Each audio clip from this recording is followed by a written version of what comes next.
পূর্ববর্তীকে পরিপূরণের কথায় শ্রদ্ধেয় কেষ্টদা কেষ্ট ভট্টাচার্য বললেন, ঠাকুর রামকৃষ্ণদেবের মধ্যেই এইটে খুব পরিষ্কার ও প্রবল দেখা যায়। আমার মনে হয় বুদ্ধদেবের মধ্যে এই দিকটা স্পষ্ট নয়। তাই বুদ্ধদেব আস্তে আস্তে বাদ পড়লেন, বৌদ্ধ ধর্মের প্রভাব কমে গেল। শ্রী শ্রী ঠাকুর বললেন, বাদ পড়া তো কথা নয়, বুদ্ধদেব ও হজরত মোহাম্মদ ইত্যাদির বিরুদ্ধে যে অপবাদ চলছে তার নিরাকরণ করতে হবে। বুদ্ধদেব নিজের লেখা কোনো বই নেই, আর তার থেকে খোঁজ করতে হবে। বুদ্ধদেব তো শুনেছি বর্ণ ধর্ম মানতেন।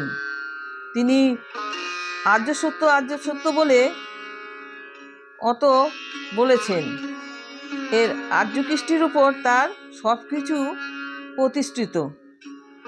কেষ্টদা বললেন, ধর্মপত্র বুদ্ধদেবের লেখা, তার থেকে নজির দেখানো তো মুশকিল। বর্ণভেদ তিনি মানতেন এমন তো পাওয়া যায় না, তবে তার বিরুদ্ধেও কোনো কথা সেখানে পাওয়া যায় না।